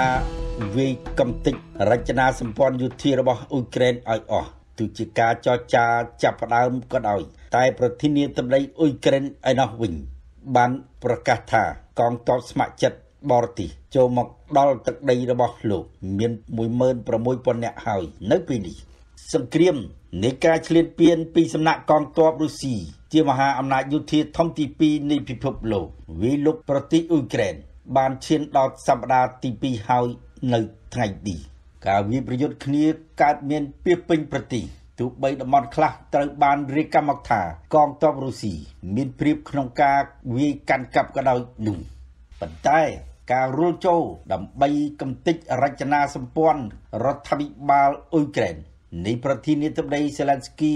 នៅតែលំបាកនៅឡើយនោះទេទោះបីជារុស្ស៊ីប្រើប្រាស់អាវុធទំនើបមានរហូតដល់ទៅកំជ្រួចរ៉ុកែតមានរថក្រោះរថពាតដែកកំភ្លើងធំបាញ់ផ្លោងសម្ដៅលើគោលដៅរបស់ពួកយោធាអ៊ុយក្រែនក៏ដោយនោះប៉ុន្តែការរុលទៅមុខនៅតែមានភាពយឺតយ៉ាវរបស់កងទ័ពរុស្ស៊ីនៅឡើយនោះទេពុំដឹងថាតើទ័ពរុស្ស៊ីអាចនឹងទម្លាក់រដ្ឋាភិបាលរបស់លោកប្រធានាធិបតីសេឡែនស្គីនៅប៉ុន្មានម៉ោងឬប៉ុន្មានថ្ងៃទៀតនោះទេគណៈដែលអាវុធរបស់ប្រទេសបច្ចឹមប្រទេសដែលផ្ដល់ជំនួយទៅឲ្យកងទ័ពអ៊ុយក្រែនត្រូវបានរាយការណ៍មកថាបានធ្លាក់ដល់កងទ័ពអ៊ុយក្រែនខ្លះទៅហើយនោះជាថ្មីម្ដងទៀតប្រធានាធិបតីពូទីនដែលជាបរិសុទ្ធខ្លាំងកង់កាចគម្រាមប្រើអាវុធនុយក្លេអ៊ែរជាអាវុធប្រឡាយលោកកំទេចពិភពលោកនោះឥឡូវនេះបរិសុទ្ធនេះនៅតែកង់កាចដដែលនៅថ្ងៃនេះគាត់បានបញ្ចេញសាររបស់គាត់ជាថ្មីម្ដងទៀតហើយតាមរយៈនៃការស្រង់មកចុះផ្សាយដោយទីភ្នាក់ងារសារព័ត៌មាន AFP បានដាក់ចំណងជើងថាពូទីនសន្យាវាយប្រយុទ្ធដោយមិនសម្របសម្រួលឡើយខណៈសង្គ្រាមចូលដល់សប្តាហ៍ទី2ហើយនោះ សេចក្តីរាយការណ៍ដដែលបានបញ្ជាក់ទៀតថាបន្ទាប់ពីការបាត់បង់ទីក្រុងដ៏ធំមួយលើកដំបូងរបស់អ៊ុយក្រែនដោយស្ថិតនៅក្រោមការគ្រប់គ្រងរបស់កងទ័ពរុស្ស៊ីនោះលោក Vladimir Putin បានចេញមុខម្ដងទៀតដោយបានឲ្យដឹងថាកងទ័ពរបស់រុស្ស៊ីនឹងវាយកំទេចរាល់រចនាសម្ព័ន្ធទាំងអស់របស់ពួកយោធាអ៊ុយក្រែនទោះជាមានការគៀបសង្កត់យ៉ាងណាពីសហគមន៍អន្តរជាតិក៏ដោយនោះលោក Putin បានបញ្ជាក់ដូចនេះនៅពេលដែលលោកបានភ្ជាប់ការហៅទូរស័ព្ទមួយរបស់ប្រធានាធិបតីបារាំង Emmanuel Macron កាលពីថ្ងៃទី3មីនានេះលោកបានបញ្ជាក់ថាផែនការរបស់រុស្ស៊ីគឺនៅតែបន្តប្រយុទ្ធរហូតដល់កំទេចឲ្យអស់នៅអ្វីដែលហៅថារបបណាស៊ីនិងរចនាសម្ព័ន្ធរបស់កងទ័ពណាស៊ីស្របពេលដែលប្រធានាធិបតី Vladimir Putin នៅតែសច្ចាវាយកំទេចទៅលើប្រទេសអ៊ុយក្រែនដោយក្រុមហេតុផលថាវាយកំទេចរចនាសម្ព័ន្ធណាស៊ីអ៊ុយក្រែននោះគឺសេចក្តីរាយការណ៍មួយទៀតបានរកថាកងទ័ពស្ម័គ្រចិត្តបរទេសបានទៅដល់ប្រទេសអ៊ុយក្រែនហើយដើម្បីប្រយុទ្ធប្រឆាំងនឹងកងទ័ពរុស្ស៊ីនោះគឺមាន 16,000 នាក់លោកប្រធានាធិបតី Zelensky បានបញ្ជាក់តាមវីដេអូឃ្លីបមួយដោយបានបញ្ជាក់ថាកងទ័ពទាំងនោះមកចូលរួមជាមួយនឹងកងទ័ពអ៊ុយក្រែនដើម្បីការពារអាយុជីវិតនិងទឹកដីរបស់អ៊ុយក្រែនដែលលោកហៅថាការប្រយុទ្ធប្រឆាំងនឹងអំពើឈ្លានពានបែបភេរវកម្មរបស់ប្រទេសរុស្ស៊ីតាមដំណឹងមកថាអាវុធរបស់ប្រទេសជុំវិញប្រទេសអ៊ុយក្រែនដែលបានសន្យាផ្ដល់ឲ្យប្រទេសនេះគឺបានទៅដល់អ៊ុយក្រែនបណ្ដាហើយដែលក្នុងនោះមានអាវុធរបស់អាល្លឺម៉ង់អាវុធរបស់ប្រទេសសាធារណរដ្ឋឆែកនិងអេស្តូនីផងដែរអាវុធរបស់អាល្លឺម៉ង់គឺជាកាំជ្រួចបាញ់កំទេចយន្តហោះប្រធានាធិបតី Zelensky បានបញ្ជាក់ទៀតថានៅពេលនេះកងទ័ពរបស់លោកនៅតែក្រាញ់ននៀលក្នុងការវាយការពារដែនដីរបស់ខ្លួនការពារទីតាំងរបស់ខ្លួនទោះបីជាមានការវាយសន្ធប់ពីសំណាក់កងទ័ពរុស្ស៊ីយ៉ាងខ្លាំងក្លាក៏ដោយនោះមកដល់ពេលនេះសេចក្តីរាយការណ៍បានដឹងថាកងទ័ពរុស្ស៊ីនៅមិនទាន់ទៅដល់រដ្ឋធានីគីវនៅឡើយទេនៅខណៈដែលរថពាដែករថក្រោះរបស់ពួកគេនៅតាមដងផ្លូវប្រមាណជា60គីឡូម៉ែត្រពីរដ្ឋធានីគីវចំណែកឯកងទ័ពរុស្ស៊ីខ្លះដែលជាកងទ័ពសម្ងាត់ត្រូវបានរាយការណ៍មកថាបានលួចចូលរដ្ឋធានីគីវបានខ្លះហើយយ៉ាងណាប្រជាជននៅក្នុងរដ្ឋធានីគីវបានប្រទះឃើញនឹងភ្នែកហើយបានតាមចាប់កងទ័ពទាំងនោះមកដល់ពេលនេះទីភ្នាក់ងារជនភៀសខ្លួនរបស់អង្គការសហប្រជាជាតិបានធ្វើសេចក្តីរាយការណ៍ថាចំនួនជនភៀសខ្លួនរត់ចេញពីប្រទេសអ៊ុយក្រែនកើនឡើងជាង1 លាននាក់ប្រទេសដែលទទួលបានជនភៀសខ្លួនច្រើនជាងគេគឺប្រទេសប៉ូឡូញមានជាង 540,000 នាក់ប្រទេសហុងគ្រីមានជាង 130,000 នាក់ប្រទេសម៉ូលដូវ៉ាមានជិត 10,000 នាក់ប្រទេសស្លូវ៉ាគៀមានជាង 70,000 នាក់ប្រទេសរ៉ូម៉ានីមានជាង 50,000 នាក់និងប្រជាជនអ៊ុយក្រែនរត់ចូលទៅក្នុងប្រទេសរុស្ស៊ីឯណោះវិញគឺមានជាង 47,000 នាក់កាលពីថ្ងៃពុធទី2មីនានៅឯអង្គការសហប្រជាជាតិឯណោះវិញមហាសន្និបាតរបស់អង្គការពិភពលោកមួយនេះបានប្រព្រឹត្តទៅដោយបានចេញសេចក្តីសម្រេចមួយទាមទារឲ្យប្រទេសរុស្ស៊ីដកទ័ពចេញពីប្រទេសអ៊ុយក្រែននិងបញ្ឈប់ការឈ្លានពានសេចក្តីសម្រេចរបស់មហាសន្និបាតអង្គការសហប្រជាជាតិធ្វើឡើងដោយមតិភាគច្រើនរហូតដល់ទៅ141ប្រទេសគាំទ្រសេចក្តីសម្រេចរបស់មហាសន្និបាតនេះគឺឲ្យរុស្ស៊ីដកទ័ពចេញពីអ៊ុយក្រែននៅក្នុងការបោះឆ្នោតនោះមានប្រទេសយ៉ាងហោចណាស់35ប្រទេសបោះឆ្នោតអនុប្រវេសន៍ក្នុងនោះមានប្រទេសចិនឥណ្ឌាវៀតណាមគូបាផងដែរប៉ុន្តែយ៉ាងហោចណាស់មានប្រទេស4ទៀតបានបោះឆ្នោតប្រឆាំងនឹងសេចក្តីសម្រេចរបស់មហាសន្និបាតមានប្រទេសបេឡារុសប្រទេសកូរ៉េខាងជើងប្រទេសអេរិត្រានិងប្រទេសស៊ីរីដែលប្រទេស4នេះកំពុងធ្លាក់នៅក្រោមការគ្រប់គ្រងរបស់មេដឹកនាំផ្ដាច់ការដោយទទួលបាននៅការគាំទ្រចេញពីមហាសន្និបាតនេះប្រធានាធិបតីអ៊ុយក្រែន Zelensky បានបញ្ជូនសាររបស់លោកតាម Twitter ដោយសម្ដែងការអរគុណចំពោះប្រទេសទាំងអស់នោះដោយចាត់ទុកថាកម្លាំងសាមគ្គីភាពប្រឆាំងនឹងអំណាចផ្ដាច់ការមានភាពលើសលប់ដោយស្ដែងតាមរយៈលទ្ធផលនៃការសម្រេចរបស់មហាសន្និបាតនេះ ហើយលោក Zelensky បានបញ្ជាក់ទៀតថាប្រជាជនអ៊ុយក្រែនមិនស្ថិតក្នុងស្ថានភាពដែលខ្វះកម្លាំងសាមគ្គីនោះទេគឺមានតែអាណិតអាសូរស្រឡាញ់ពីប្រទេសជាមិត្តជុំវិញពិភពលោករងការវាយប្រហារដោយមីស៊ីលនិងយន្តហោះចម្បាំងខ្លាំងពេកអ៊ុយក្រែនអំពាវនាវឲ្យបង្កើតតំបន់គ្មានការហោះហើរប្រធានាធិបតីអ៊ុយក្រែនលោក Volodymyr Zelensky បានអំពាវនាវឲ្យលោកខាងលិចពិចារណាដាក់តំបន់គ្មានការហោះហើរលើដែនអាកាសរបស់អ៊ុយក្រែនទាំងអស់សម្រាប់យន្តហោះឧទ្ធម្ភាគចក្រនិងមីស៊ីលជាដើមដើម្បីការពារកុំឲ្យរុស្ស៊ីចេះតែបើកការវាយប្រហារលើខ្លួនខ្លាំងពេកនៅក្នុងសន្ទរកថាមួយកាលពីថ្ងៃទី28ខែកុម្ភៈកន្លងទៅប្រធានាធិបតីអ៊ុយក្រែនលោក Volodymyr Zelensky បាននិយាយថាវាដល់ពេលហើយដែលត្រូវពិចារណាបិទដែនអាកាសរបស់អ៊ុយក្រែនទាំងស្រុងចំពោះយន្តហោះឧទ្ធម្ភាគចក្រនិងមីស៊ីលរបស់រុស្ស៊ីមេដឹកនាំអ៊ុយក្រែនមិនបានបញ្ជាក់ទេថាតើនរណាខ្លះអាចមានសិទ្ធិដាក់ពង្រាយគ្រឿងសព្វាវុធទាំងនោះបាននៅលើតំបន់គ្មានការហោះហើរនេះនោះទេទោះបីជាមានការអំពាវនាវនេះក៏ត្រូវបានគេនិយាយថាសម្ដៅទៅលើប្រទេសលោកខាងលិចក៏ដោយក៏ប្រធានាធិបតី Zelensky បាននិយាយថារុស្ស៊ីបានធ្វើការវាយប្រហារដោយកំជ្រួចមីស៊ីលចំនួន56ដងនិងបានបាញ់ cross មីស៊ីលចំនួន113គ្រាប់ចូលទៅក្នុងប្រទេសអ៊ុយក្រែនក្នុងរយៈពេល5ថ្ងៃចុងក្រោយនេះខ្ញុំជឿជាក់ថារុស្ស៊ីបាននឹងកំពុងតែព្យាយាមដាក់សម្ពាធទៅលើអ៊ុយក្រែនតាមរយៈវិធីសាស្ត្របែបនេះដើម្បីកុំឲ្យខ្ជិះខ្ជាយពេលវេលាច្រើនក្នុងការឈានជើងទៅផ្ដួលរំលំរដ្ឋាភិបាលក្រុងគៀវយើងមិនអាចទទួលយកបាននោះទេនៅយុទ្ធសាស្ត្រសង្គ្រាមបែបនេះរបស់រុស្ស៊ីការចរចាដោយយុត្តិធម៌គឺអាចប្រព្រឹត្តទៅបានលុះត្រាតែភាគីម្ខាងទៀតមិនបើកការវាយប្រហារមកលើភាគីម្ខាងទៀតនេះបញ្យងតាមសម្ដីរបស់លោក Zelensky ប៉ុន្មានម៉ោងមុនប្រធានាធិបតី Zelensky បានអំពាវនាវឲ្យមានតំបន់គ្មានការហោះហើរសម្រាប់យន្តហោះនិងមីស៊ីលរុស្ស៊ីអ្នកនាំពាក្យមន្ទីរបញ្ញិកាលោក John Kirby បាននិយាយថាសហរដ្ឋអាមេរិកមិនទាន់បានពិចារណាលើជំរើសមួយនេះនោះទេអ្នកនាំពាក្យសេតវិមានអ្នកស្រី Jen Psaki បានប្រាប់ទៅនាយកព័ត៌មានថាការបង្កើតតំបន់គ្មានការហោះហើរនេះគឺមានន័យដូចជាការបញ្ជូនកងទ័ពទៅកាន់អ៊ុយក្រែនដើម្បីប្រយុទ្ធតតាំងជាមួយនឹងកងទ័ពរុស្ស៊ីអញ្ចឹងដែរលោកស្រីបានបន្ថែមទៀតថាការដាក់ពង្រាយកងទ័ពអាមេរិកទៅកាន់ប្រទេសអ៊ុយក្រែនដើម្បីពង្រឹងតំបន់គ្មានការហោះហើរនេះគឺវាអាចបណ្ដាលឲ្យមានហានិភ័យខ្លាំងណាស់នៃចំនួនដោយផ្ទាល់ជាមួយរុស្ស៊ីប្រសិនបើរឿងនេះអាចកើតមានឡើងពិតមែននោះសក្តានុពលនៃសង្គ្រាមដ៏ធំជាមួយរុស្ស៊ីច្បាស់ជាផ្ទុះឡើងជាមិនខានហើយនោះគឺជាអ្វីដែលយើងមិនចង់បានសោះឡើយហើយគំនិតនៃការគ្រប់គ្រងលើការអនុវត្តក្នុងតំបន់គ្មានការហោះហើរនៅក្នុងប្រទេសអ៊ុយក្រែននេះក៏មិនអាចទទួលបានការគ្រប់គ្រងពីសំណាក់សមាជិកសភាអាមេរិកនោះដែរសមាជិកសភារបស់បកប្រជាធិបតេយ្យអាមេរិកម្នាក់គឺលោក Chris Murphy បាននិយាយថាទង្វើបែបនេះគឺអាចបង្កមានសង្គ្រាមដ៏ធំរវាងរុស្ស៊ីនិងអាមេរិកសភានឹងមិនអាចអនុម័តលើវាបាននោះទេការផ្ដល់សម្ភារៈយោធានិងជំនួយមនុស្សធម៌ដល់អ៊ុយក្រែនការដាក់ទណ្ឌកម្មលើរុស្ស៊ីការបញ្ជូនកងទ័ពទៅកាន់ភាគខាងកើតនៃប្រទេសដែលជាសមាជិករបស់អង្គការ NATO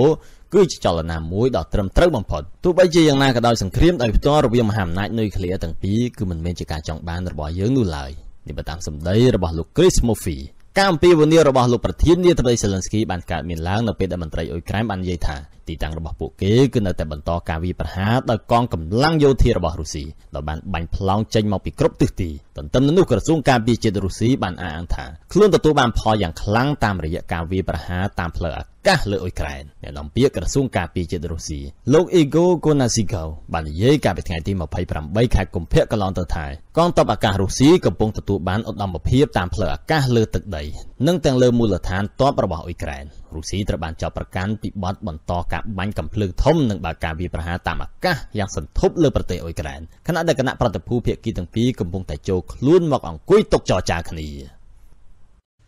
ស្ដីរាយការណ៍របស់សារព័ត៌មាន ABC News បានចុះផ្សាយថាកងទ័ពរុស្ស៊ីដែលបានបាញ់ទៅលើកងទ័ពនៃប្រទេសអ៊ុយក្រែនតែឥឡូវនេះបានបាញ់ទៅលើតំបន់រោងចក្រថាមពលនុយក្លេអ៊ែរដ៏ធំបំផុតរបស់ប្រទេសនេះនាំឲ្យមានការព្រមានថាវាអាចផ្ទុះនៅវិស្វកម្មផ្សាយភាយដល់សុវត្ថិភាពសុខភាពរបស់មនុស្សរដ្ឋមន្ត្រីការបរទេសនៃប្រទេសអ៊ុយក្រែនបានឲ្យដឹងថារោងចក្រដ៏ធំបំផុតនៅអឺរ៉ុបនេះស្ថិតនៅក្នុងភាគនិរដីនៃប្រទេសអ៊ុយក្រែនកំពុងតែឆាបឆេះដោយសារតែគ្រាប់កាំភ្លើងរបស់កងទ័ពរុស្ស៊ីលោករដ្ឋមន្ត្រី Dmitry Kuleba បានបញ្ជាក់នៅលើ Twitter របស់លោកទៀតថាកងទ័ពរុស្ស៊ីបានបាញ់គ្រប់ទិសទីទាំងអស់ទៅលើរោងចក្រថាមពលនុយក្លេអ៊ែរ Zaporizhzhia ដែលជារោងចក្រធំជាងគេបំផុតនៅក្នុងទ្វីបអឺរ៉ុបលោកបានបញ្ជាក់ថាពេលនេះអណ្ដាតភ្លើងកំពុងតែឆាបឆេះលោករដ្ឋមន្ត្រី Kuleba បានបញ្ជាក់បន្ថែមថានៅក្នុងប្រទេសអ៊ុយក្រែន មានរោងចក្រថាមពលនុយក្លេអ៊ែរចំនួន6រោងចក្រហើយមាន reactor ចំនួន15លោកព្រមានថាបើ reactor ទាំង15នោះផ្ទុះគឺវាប៉ះពាល់ធ្ងន់ណាស់ដល់អឺរ៉ុបទាំងមូលវានឹងផ្ទុះវិទ្យុសកម្មផ្សាយភាយខ្លាំងក្លាបំផុតគឺអាក្រក់ជាងនៃការផ្ទុះរោងចក្រថាមពលនុយក្លេអ៊ែរនៅ Channel B កាលពីឆ្នាំ1986ទៅទៀតនៅក្នុងវីដេអូឃ្លីបមួយរបស់បណ្ដាញសង្គម Telegram អ្នកនាំពាក្យរបស់រោងចក្រនេះគឺលោក Andriy Tush បានទាមទារឲ្យរុស្ស៊ីបញ្ឈប់ការបាញ់ប្រហារទៅលើរោងចក្រនោះជាបន្ទាន់ហើយបាននិយាយថាបើវាឆេះ reactor របស់រោងចក្រនោះវានឹងធ្វើឲ្យមានវិនិស្សកម្មផ្សាយភាយវិទ្យុសកម្មរបស់នុយក្លេអ៊ែរនេះខ្លាំងក្លាបំផុតនេះបើយោងតាមការចុះផ្សាយរបស់សារព័ត៌មាន Associated Press ហេតុការណ៍នេះបានកើតឡើងតែមួយថ្ងៃប៉ុណ្ណោះបន្ទាប់ពីលោក Marino Grossi អគ្គនាយកនៃទីភ្នាក់ងារធម្មពលអាតូមិកអន្តរជាតិបាននិយាយថាលោកមានការព្រួយបារម្ភខ្លាំងណាស់អំពីការផ្ទុះអាវុធហើយអាចប៉ះទង្គិចវាយប្រហារទៅលើរោងចក្រធម្មពលនុយក្លេអ៊ែរនៃប្រទេសអ៊ុយក្រែនលោកបានបញ្ជាក់ទៀតថាជាលើកដំបូងហើយដែលមានការប៉ះទង្គិចគ្នាដោយកងទ័ពកើតឡើងនៅតំបន់ដែលមានរោងចក្រធម្មពលនុយក្លេអ៊ែរដ៏ធំនេះយ៉ាងនេះក្តីភាគីខាងរុស្ស៊ីពុំទាន់បានបញ្ជាក់ប្រាប់ថាតើវាពិតជាឆេះរោងចក្រនោះដែរឬទេនៅពេលដែលអ្នកពន្លត់អគ្គីភ័យកំពុងតែធ្វើសកម្មភាពយ៉ាងប្រញាប់ដើម្បីពន្លត់អគ្គីភ័យដែលត្រូវបានរាយការណ៍មកថាបានឆេះនៅតំបន់រោងចក្រនោះស្របពេលដែលទទួលដំណឹងថាអគ្គីភ័យកំពុងតែឆាបឆេះក្នុងតំបន់ដែលមានរោងចក្រធម្មពលនុយក្លេអ៊ែររបស់ប្រទេសអ៊ុយក្រែនហើយសង្ស័យថាវាអាចប៉ះពាល់ដល់រោងចក្រធម្មពលនុយក្លេអ៊ែរនេះផងគឺនាយករដ្ឋមន្ត្រីនៃប្រទេសអង់គ្លេស Boris Johnson បានស្នើសុំបើកកិច្ចប្រជុំនៃក្រុមប្រឹក្សាសន្តិសុខអង្គការសហប្រជាជាតិជាបន្ទាន់យោងតាមការិយាល័យរបស់នាយករដ្ឋមន្ត្រីអង់គ្លេសបានប្រកាសព័ត៌មានថាលោក Boris Johnson បានថ្លែងដូចនេះទៅកាន់សមាជិកជាច្រើននៃក្រុមប្រឹក្សាសន្តិសុខឲ្យបើកកិច្ចប្រជុំអំពីរឿងនេះជាបន្ទាន់ការស្នើសុំរបស់នាយករដ្ឋមន្ត្រីអង់គ្លេសគឺប្រមាណម៉ោងប៉ុណ្ណោះបន្ទាប់ពីទទួលដំណឹងថាកងទ័ពរុស្ស៊ីដែលលុកលុយចូលទៅក្នុងប្រទេសអ៊ុយក្រែនបានបើកការវាយប្រហារទៅលើទីតាំងនៃរោងចក្រនុយក្លេអ៊ែររបស់ប្រទេសនេះហើយបង្កឲ្យផ្ទុះឆេះយ៉ាងខ្លាំងការិយាល័យរបស់លោកនាយករដ្ឋមន្ត្រី Boris Johnson បានបញ្ជាក់ទៀតថាលោក Johnson បានភ្ជាប់ទូរស័ព្ទភ្លាមៗទៅប្រធានាធិបតីអ៊ុយក្រែន Volodymyr Zelensky នៅប្រមាណម៉ោងមុននេះប៉ុណ្ណោះនៅពេលដែលដំណឹងនេះថាគ្រាប់កំភ្លើងត្បាល់របស់រុស្ស៊ីបានកំពុងចិញ្ជ្រុំធ្លាក់ទៅលើតំបន់ទីតាំងនៃរោងចក្រថាមពលនុយក្លេអ៊ែររបស់ប្រទេសអ៊ុយក្រែនលោក Boris Johnson បានប្រាប់ទៅលោក Zelensky ថាប្រទេសអង់គ្លេសនឹងលើកឡើងបញ្ហានេះភ្លាមជាមួយនឹងរុស្ស៊ីនិងភាគីពាក់ព័ន្ធទាំងអស់នៅឯក្រុមប្រឹក្សាសន្តិសុខអង្គការសហប្រជាជាតិការិយាល័យរបស់នាយករដ្ឋមន្ត្រីអង់គ្លេសបានបញ្ជាក់ទៀតថាលោក Boris Johnson និងលោក Zelensky យល់ព្រមជាមួយគ្នាស្នើទៅប្រទេសរុស្ស៊ីឲ្យបញ្ឈប់ការវាយប្រហារទៅលើតំបន់នោះជាបន្ទាន់ហើយត្រូវរកវិធីបញ្ឈប់អណ្ដាតភ្លើងដែលកំពុងឆាបឆេះនៅក្នុងតំបន់នោះសេចក្តីប្រកាសព័ត៌មានរបស់ការិយាល័យនាយករដ្ឋមន្ត្រីអង់គ្លេសបានបញ្ជាក់ទៀតថាបើ reactor របស់វាត្រូវបានបំផ្លាញនោះវានឹងធ្វើឲ្យសាយភាយយ៉ាងខ្លាំងនៅសារធាតុវិទ្យុសកម្មនៃធម្មពលនុយក្លេអ៊ែរគឺសាយភាយពីពេញតំបន់អឺរ៉ុបហើយជាពិសេសរវាងរុស្ស៊ីនិងអ៊ុយក្រែនលោក Boris Johnson បានទទូចទៅរុស្ស៊ីឲ្យទទួលខុសត្រូវនិងទប់ស្កាត់ស្ថានភាពនេះឲ្យបានលឿនបំផុតមកដល់ពេលនេះគេពុំដឹងថាមានជនរងគ្រោះដោយសារតែការឆេះយ៉ាងសន្ធោសន្ធៅនៅតំបន់ទីតាំងទាំងឡាយណានៃរោងចក្រធម្មពលនុយក្លេអ៊ែរ Zaporizhzhia មានប្រមាណអ្នកនោះទេ NBC News បានចុះផ្សាយថាគ្រាប់កំភ្លើងត្បាល់របស់រុស្ស៊ីជាអ្នកបំផ្លាញនៅតំបន់នោះដែលបារម្ភអំពីការឆេះរាលដាលដល់រោងចក្រធម្មពលនុយក្លេអ៊ែររបស់ប្រទេសអ៊ុយក្រែននៅពេលដែលរោងចក្រធម្មពលនុយក្លេអ៊ែរផ្ ទុះនៅឆ្នាំ1986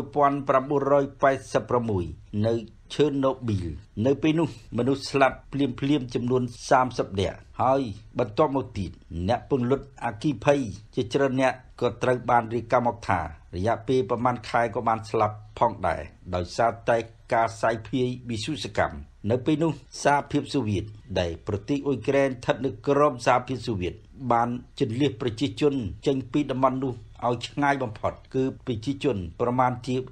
35,000 នាក់អ្នកជំនាញព្រមានថាប្រសិនបើ reactor របស់រោងចក្រនោះផ្ទុះពីចំនួន10ឡើងទៅ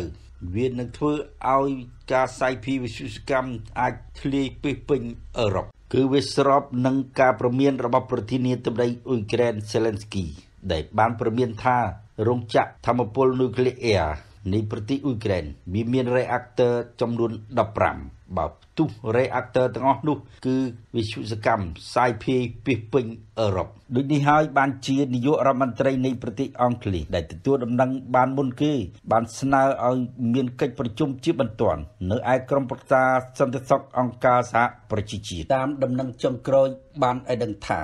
រោងចក្រផលិតអគ្គិសនីដើរដោយថាមពលនុយក្លេអ៊ែរ Zaporizhzhia ត្រូវបានកងទ័ពរុស្ស៊ីរឹបអូសបានហើយរោងចក្រនេះត្រូវបានស្ថាបនាឡើងនៅឆ្នាំ1984ដល់ឆ្នាំ1995ទើបសាងសង់រួចជាស្ថាពររោងចក្រថាមពលនុយក្លេអ៊ែរដ៏ធំបំផុតនៅអឺរ៉ុបនេះមានលំដាប់ទី9នៃពិភពលោករោងចក្រនេះមាន reactor ចំនួន6ហើយ reactor នីមួយៗអាចផលិតបានអគ្គិសនីដល់ទៅ900 មេហ្គាវ៉ាត់អ្នកជំនាញផ្នែកវិសុសកម្មនិងថាមពលនុយក្លេអ៊ែររបស់អង្គការសហប្រជាជាតិព្រមានថាបើ reactor ទាំង6របស់រោងចក្រនេះត្រូវបានឆេះដោយអណ្ដាតភ្លើងវានឹងនាំឲ្យសាយភាយវិសុសកម្មយ៉ាងខ្លាំងក្លាបំផុតនៅប្រទេសអ៊ុយក្រែនហើយវាហៀដល់អឺរ៉ុបខាងកើតនិងប្រទេសរុស្ស៊ីទៀតផងសារព័ត៌មាន The Guardian បានចុះផ្សាយថារោងចក្រថាមពលនុយក្លេអ៊ែរ Zaporizhzhia កំពុងស្ថិតនៅក្រោមការរឹបអូសនិងកាន់កាប់ដោយកងទ័ពរុស្ស៊ីក្រោយពីការប៉ះទង្គិចគ្នាពេញមួយយប់បណ្ដាលឲ្យមានការឆាបឆេះអគ្គិសនីរបស់រោងចក្រនេះហើយតំបន់នោះក៏ត្រូវឆាបឆេះផងដែរយ៉ាងណាក្រុមពន្លត់អគ្គិភ័យរបស់អាជ្ញាធរនៅតំបន់នោះបានសម្រុកពន្លត់អគ្គិភ័យដោយរាំងខ្ទប់មិនឲ្យអគ្គិភ័យនោះឆាបឆេះដល់រោងចក្រថាមពលនុយក្លេអ៊ែរនោះ